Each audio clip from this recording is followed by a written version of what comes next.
భక్తి అంటే మనం చూపే బాహ్యపరమైనటువంటి దేవీ దేవతలు, పుణ్య పురుషులు, మహాత్ములను సేవిస్తూ, ఆరాధిస్తూ, అభిషేకిస్తూ, ధ్యానిస్తూ ఉంటాం. ఇది బాహ్యపరమైన భక్తి. కానీ భగవద్గీతలో మయ్యావేశ్య మనోయేమాం నిత్యయుక్త ఉపాసతే శ్రద్ధయా పరయోపేతాః తేమేయుక్త తమామతాః. పరమాత్ముడు చెప్తున్నాడు, మీ భక్తి ఎలా ఉండాలి అంటే, ఎవరు శ్రేష్టమైన భక్తులు అంటే స్థిరమైన బుద్ధి కలిగి ఉండాలి.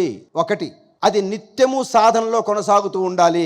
అప్పుడప్పుడు కాదు, నిత్యము. శ్రద్ధయా పరయోపేత, పరమ శ్రద్ధ కలిగి ఉండాలి. ఎవరైతే ఆధ్యాత్మిక సాధనలో స్థిరమైన బుద్ధి, నిత్యము చేయడము, పరమ శ్రద్ధతో చేస్తారో అతనే నాకు పరమ మిత్రుడు, పరమ భక్తుడు.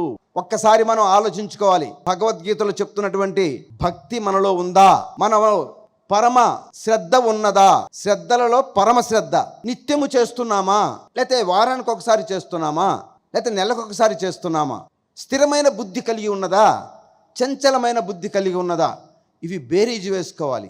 కృష్ణ పరమాత్ముడు చెప్పినటువంటి అటువంటి ప్రియమైన భక్తుడు చెప్తాడు స్వామి.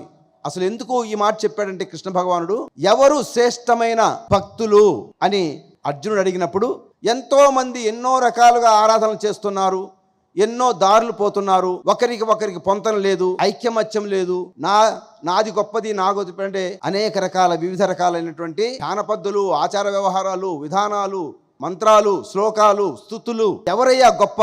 నువ్వేమో సమత్వ బుద్ధిలో కలిగి ఉండమంటావు, సమత్వ బుద్ధి ఒక్కటే యోగం అంటావు, సమత్వం యోగ ఉచ్యతే అంటావు. ఎక్కడుంది సమత్వము అని అర్జునుడు అడిగినప్పుడు ఆ సమాధానం కృష్ణ భగవానుడు, ఎవరంటే ఈ 3 లక్షణాలు ఉన్న వాళ్ళే.